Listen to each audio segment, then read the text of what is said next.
তো সবাই ভালো আছি। তো আজকে আমরা যে টপিকটা নিয়ে কথা বলবো খুব ইম্পর্টেন্ট। যারা এসএসসি আসো, এসএসসি সাবমিট যারা আসো, খাতা কলম নিয়ে বসো। একেবারে বলতেছি, ওদিন কিন্তু ভিডিওটা ছিল বৃত্ত নিয়ে। সো আজকে আমরা টপিকটা হবে একেবারে সিম্পল। আমরা কি করবো, আজকে ত্রিভুজ নিয়ে কথা বলবো। কি নিয়ে কথা বলছি? ত্রিভুজ। সো ত্রিভুজ থেকে তোমাদের এসএসসি পরীক্ষায় মাস্ট বি 1 থেকে 2টা প্রশ্ন থাকে। সেটা যদি বিশ্বাস না হয়, তোমার টেস্ট পেপারটা নিয়ে এখন বসো।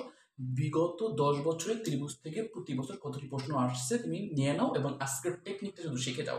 আমি মামুন সাথে তোমাদের সাথে। সো এভাবে প্রতিটি এমসিকিউ, বিশেষ করে যারা ম্যাথ রয়েছে, ম্যাথে এমসিকিউ মুখস্থ করবো না, টেকনিকে শিখো। এমসিকিউ পারতে হলে তোমাকে ম্যাথের বেসিক শিখো। তো প্রত্যেকটা টপিক নিয়ে কথা বলতে চাচ্ছি আমি। তো সাথে থাকো আর এই চ্যানেলের সাথে থাকো। 3টি বাহুর দৈর্ঘ্য দেওয়া আছে, কোন ক্ষেত্রে ত্রিভুজটি আঁকা সম্ভব? ভালো মতো মনোযোগ দিয়ে শোনো। এখানে 3টা করে কি দেওয়া আছে, দৈর্ঘ্য দেওয়া আছে। তো ভালো করে দেখো। আমাকে বলছে 4, 5, 9, এটা দিয়ে কি ত্রিভুজ আঁকা সম্ভব কিনা। এখন অনেকেই জানে ত্রিভুজ তো সহজ জিনিস। ত্রিভুজ আঁকার জন্য কি ফ্যাক্টরটা রয়েছে, মানে কোন জিনিসটা জানতে হবে সেটা ভালো করে সূত্রটা মনে রাখো। যদি আমি একটা ত্রিভুজ আঁকতে চাই তাহলে তোমাকে দেখো, এখানে বলছে 4, 5, 9, 4 + 5 = 9 ধরবা। তাহলে কত হয় দেখো তো? 9 = 9। তার মানে হবে না। কেন হবে না স্যার? কারণ আমরা মনে রাখবো দুইটি বাহুকে, দুইটি দৈর্ঘ্যকে যোগ করার পর পরের দৈর্ঘ্যটার থেকে বেশি হতে হবে। সূত্রটা কি? অবশ্যই কি হতে হবে বলছি, মনে করো আমি ধরলাম a + b আর সমান c। অবশ্যই এইটা বড় হবে কার থেকে? c থেকে বড় হবে। কি বলছি? এই দুটো যোগ করার পর, যে কোনো দুটো বাহু যোগ করার পর যে থার্ড যে থাকবে তার থেকে বড় হতে হবে, তাহলে তোমার ত্রিভুজটা হবে। তুমি কি বুঝতে পেরেছো? তাহলে এখন দেখো, এটা কি হলো না? 5 আর 6 11। এখানে দেখো 5 আর 6 11 আছে 12। বড় কি হয়েছে? না, হয় নাই। তাহলে দুইটা বাদ। 3 আর 5 কত? 8। পরেরটা কত আছে? 6। তার মানে কি? ভালো করে খেয়াল করো। তাহলে 3 + 5 = কি? 6। তাহলে কি এটা 8 হয়ে গেছে? তাহলে এটা কি সমান হলো না বড় হলো? বড় হয়েছে। তার মানে এটা হয়েছে। আমাদের কি থিওরিটা মিলেছে। তাহলে উত্তর হয়ে গেল আমাদের গ। ক্লিয়ার? ওকে। এরপরটা চলে আসো স্থূলকোণী ত্রিভুজ। তা এই ত্রিভুজটা ভালো করে খেয়াল রাখো। তো এই ত্রিভুজের সাথে আরেকটা ত্রিভুজ দেখাচ্ছি। চলো 3 নাম্বার দেখো। 3টি বাহুর দৈর্ঘ্য দেওয়া আছে, কোন ক্ষেত্রে সমকোণী ত্রিভুজ আঁকা সম্ভব? কি বলছে? সমকোণী ত্রিভুজ। মাস্ট বি মনে রাখবা, সবসময় পিথাগোরাস থেকে অঙ্ক আসে। তো এখন ত্রিভুজ আঁকতে হবে। তাহলে আমরা জানি পিথাগোরাসের সূত্র কি মনে আছে স্যার? একটা হলো AC² = AB² + BC²। মনে আছে?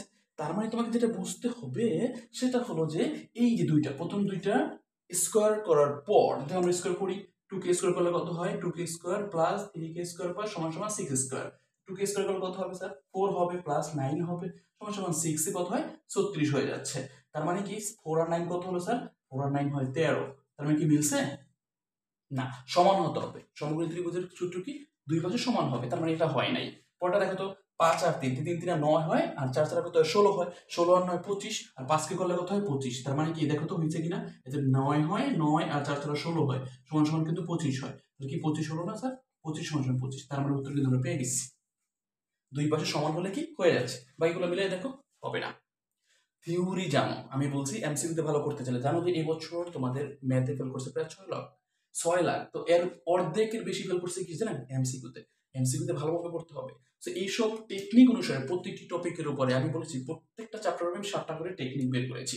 এগুলো যদি শিটগুলো নিতে চাও, শিটগুলো আমি একটু দেখিয়ে দিই, তারপর তোমাদের লাগবে তো খেয়াল করো, একটু দেখো কি বলছি।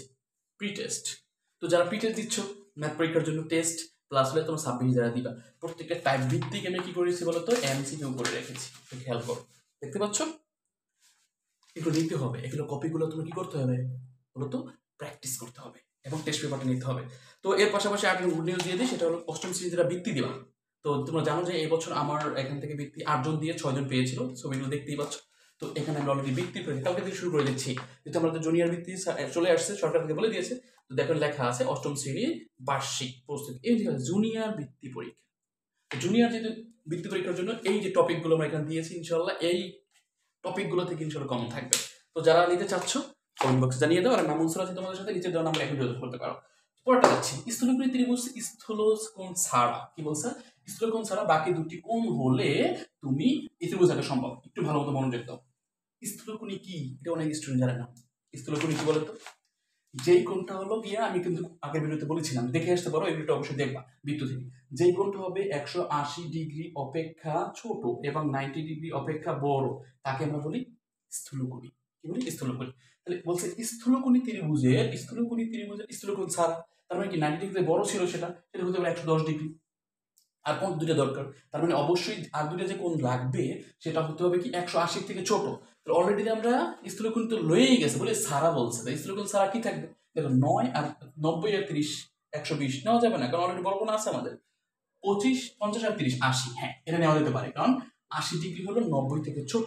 এটা নিলে আমরা ওইটার সাথে মিলাতে পারবো। এখানে দেখো 45 45 90, না এটা হবে না। 90 তো নিতেই পারো, 90 নিচে নিতে হবে। তো 30 আর 60 90 এটাও নেওয়া যাবে না। উত্তর কিন্তু এটা পেয়ে গেলাম।